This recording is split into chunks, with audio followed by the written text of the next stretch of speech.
नमस्कार. मी अरविंद विठ्ठल कुलकर्णी. अधोरेखितचा आजचा विषय आहे गणपती आपल्याला काय सांगतो. मित्रहो, पंतप्रधान नरेंद्र मोदी यांच्या पंतप्रधान म्हणून तिसऱ्या खेपेच्या कार्यकालाला आज 100 दिवस पूर्ण झाले. आज मोदींना 74 वर्ष पूर्ण झाली. त्यांनी 75मध्ये प्रवेश केला.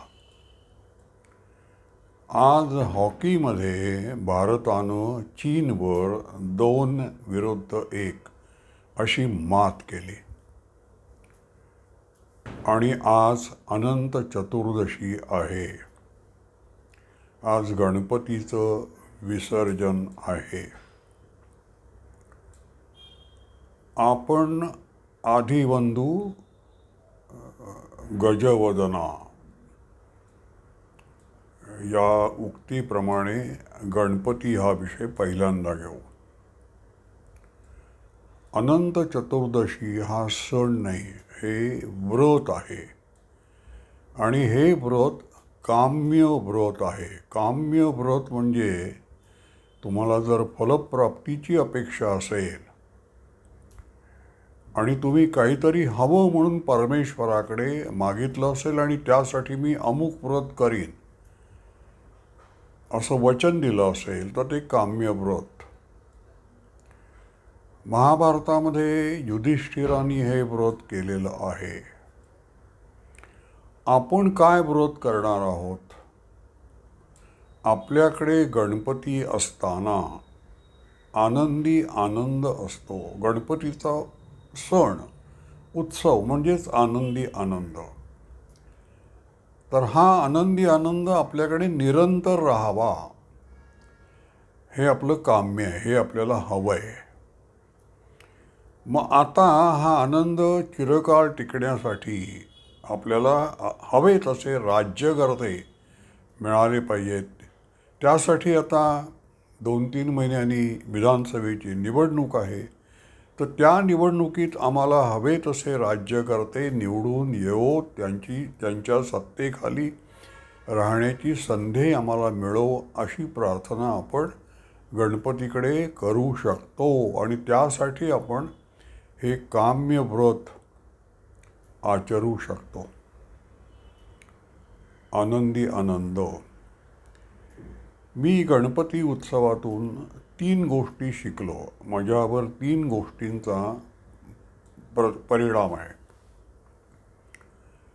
एक म्हणजे गणपती 1.5 दिवसाचा असतो, 5 दिवसाचा असतो, 7 दिवसाचा असतो, 10 दिवसाचा असतो. यावर्षी तर तो 11 दिवसाचा होता. आपलं आयुष्य तसंच आहे. जीवासवे जन्मे मृत्यू, जोड दैव जात. माणूस जन्माला येतो तो मरणारच आहे. इथे कोणी कायम राहायला आलेलं नाही, हे या उत्सवातून दिसून येतं. पण तरीसुद्धा जेवढा काळ, 1.5 दिवसाचा का असेना, पण गणपती तुम्हाला आनंदच देतो. तसं तुमचं जे काही आयुष्य आहे त्या आयुष्यात, त्या काळात तुम्ही समाजाला, आजूबाजूच्या लोकांना, नातेवाईकांना आनंदच दिला पाहिजे. त्या दृष्टीनं आपले दैनंदिन कार्यक्रम, आपली जीवनशैली, आपल्या हालचाली तुम्हाला नियंत्रित करता आल्या पाहिजेत. हा पहिला धडा गणपतीपासून आपल्याला, उत्सवापासून आपल्याला मिळतो. दुसरं कसं आहे की गणपतीनी आपला पुनर्जन्माचा जो सिद्धांत आहे तो प्रस्थापित केला आहे. शिक्कामोर्तब केलं आहे, त्याच्यावर मोहर उठवले. आपण गणपती बाप्पा मोरया, पुढच्या वर्षी लवकर या म्हणतो. म्हणजे तो पुन्हा येणार आहे. मग हा हिंदू संस्कृतीचा जो पुनर्जन्माचा सिद्धांत आहे तो आपण सांगत असतो जगाला की आम्ही गणपती बाप्पा मोरया, पुढच्या वर्षी लवकर या म्हणतो. त्याच्यामागे एवढा मोठा विचार आहे की पुनर्जन्माचा सिद्धांत आहे. मग पुढचा जन्म आपल्याला जो मिळणार आहे तो आजच्या जन्मापेक्षा अधिक चांगला असावा, त्यामुळे जगाला आनंद मिळावा म्हणून गणपतीची उपासना. कारण गणपती हा केवळ आनंद देतो. गणपतीची उपासना त्यासाठी आहे की समाजाला आपला काही त्रास नव्हता, समाजाला आपल्यापासून लाभ झाला पाहिजे आणि एक विचार समाजाला आपल्यामुळे, आचार चांगले, काहीतरी योगदान आपलं असलं पाहिजे. गणपतीचा आणखीन एक मोठा असा सिद्धांत आहे. गणपती तुम्हाला काहीतरी सांगत असतो. ते काय आहे? तुम्ही गणपती आणता आणि पुजता. लालबागचा गणपती, रंगारी बदकचाळीचा गणपती, पुण्यामधले मानाचे गणपती, 22-22 फुटा उंचीचे गणपती, तुम्ही अप्रत्यक्षपणे जगाला मूर्तीपूजेचं महत्त्व सांगत असता. तुम्ही 1200 वर्ष पारतंत्र्यात होतात आणि त्या पारतंत्र्यामध्ये इस्लामी राज्यकर्ते जेव्हा तुमच्यावर राज्य करत होते तेव्हा ते मूर्तीभंजक होते. त्यांनी तुम्हाला मूर्तीपूजा करायला विरोध केला आहे. तुमच्या मूर्ती त्यांनी फोडल्या आहेत. तुमची देवळं त्यांनी भंग केले. एवढं सगळं करून देखील आम्ही अभंग आहोत, आमच्या निष्ठेवर अढळ आहोत, आम्ही मूर्तीपूजा करतो आणि आमचे सिद्धांत अमर आहेत. सामान्य माणसाला देवाकडे जाण्यासाठी ज्या पायऱ्या आहेत त्यात मूर्तीपूजा ही आहे. मूर्तीपूजा ही शास्त्रोक्त आहे.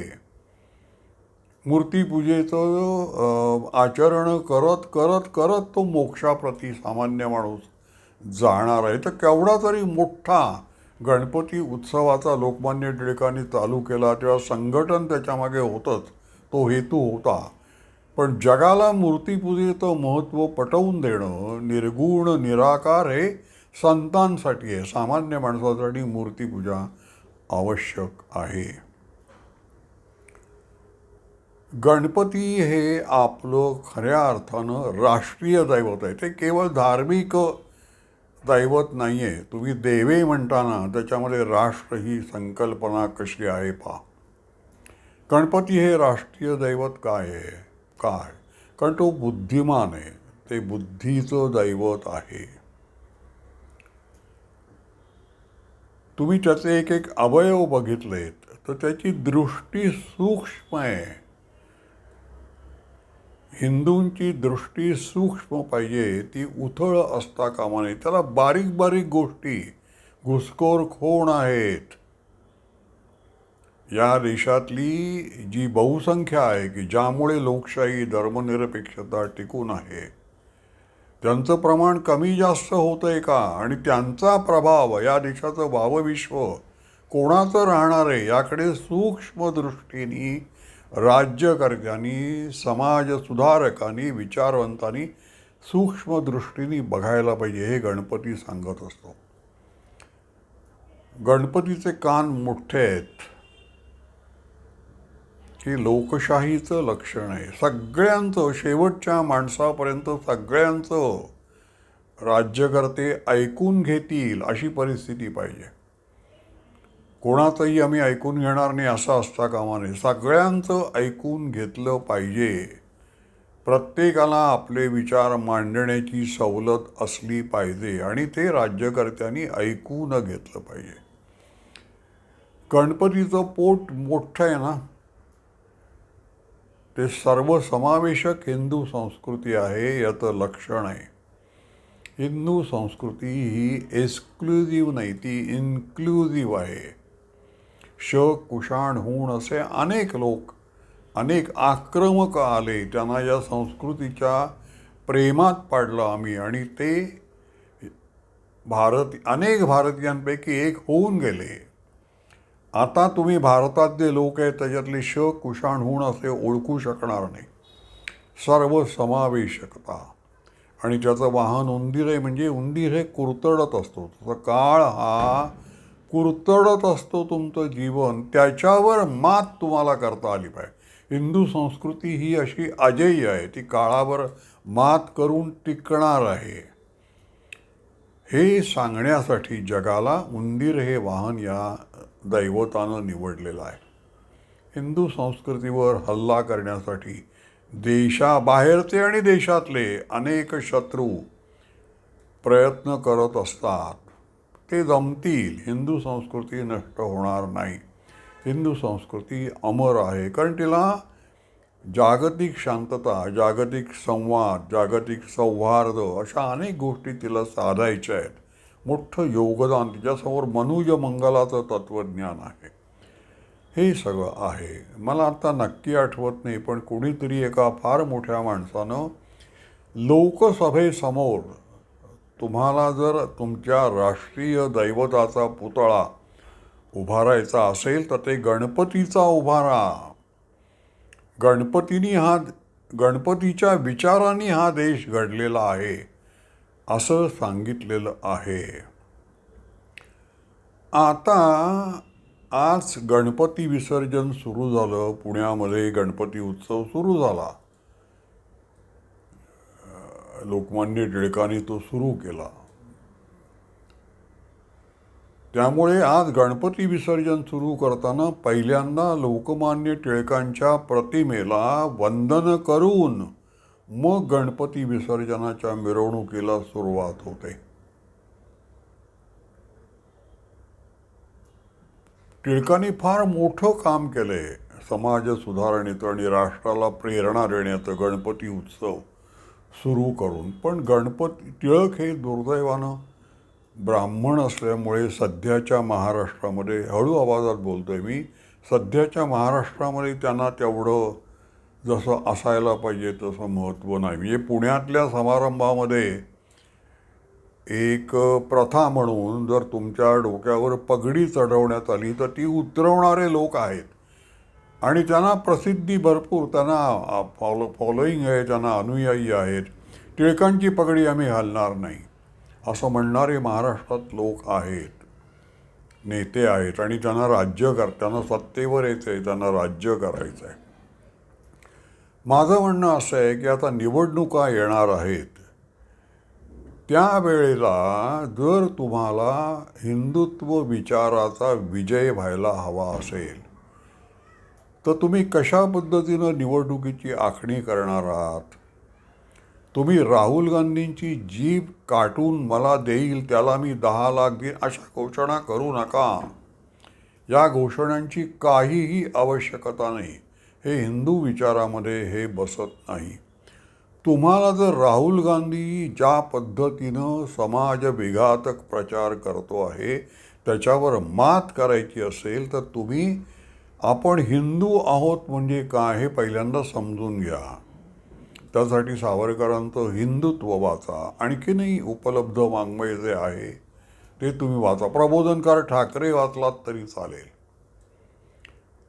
पण आपण गणपती आपलं दैवत आहे म्हणजे आपण शब्द हे आपले शस्त्र असू शकतात. शब्दांना आपण राहुल गांधी वगैरे आणि त्याच्या हाताखाली असणारे अनेक लोक, सगळ्यांचे नावं मी येत, त्यांच्यावर तुम्ही सहज मात करू शकता. त्यामुळे पुन्हा अशी भाषा करू नका, जीभ काढणं वगैरे, हिंसाचाराची भाषा करू नका. गणपतीनं तुम्हाला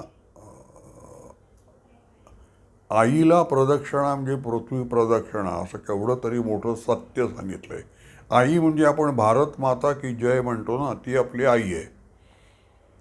तर तुम्हाला भारत मातेला सुखी ठेवायचं असेल तर तुम्ही आधी कोण आहात हे जाणून घ्या. त्यासाठी तुम्हाला आपण हिंदू आहोत म्हणजे कारण तुम्ही हिंदू नसलं पाहिजे यासाठी प्रयत्न करणारे भारतात अनेक आहेत. तुमच्यावरनं हिंदुत्व विचाराचा पगडा पुसून टाकायचा आहे तो त्या लोकांना आणि या देशाचं विश्व परकी विचारांनी भारून टाकायचं यासाठी काम करणारे अनेक लोक भारतात आहेत. त्याच्यावर मात करण्यासाठी तुम्ही हिंदू आहात म्हणजे काय हे तुम्हाला समजलं पाहिजे आणि ते समजण्यासाठी तुम्हाला गणपती उत्सव, गणपती हे राष्ट्रीय दैवत खूप पुष्कळ उपयुक्त ठरणार आहे. तेव्हा अनंत चतुर्दशी हे जे व्रत आपण घेतो आहोत ते ज्ञानमूलक आहे.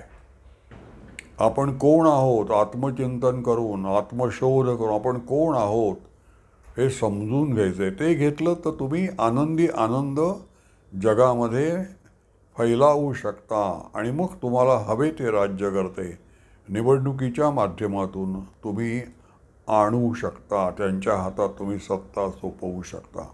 माझा हा व्हिडिओ आपल्याला आवडला असेल तर लाईक करा, शेअर करा आणि सबस्क्राईब करा. धन्यवाद.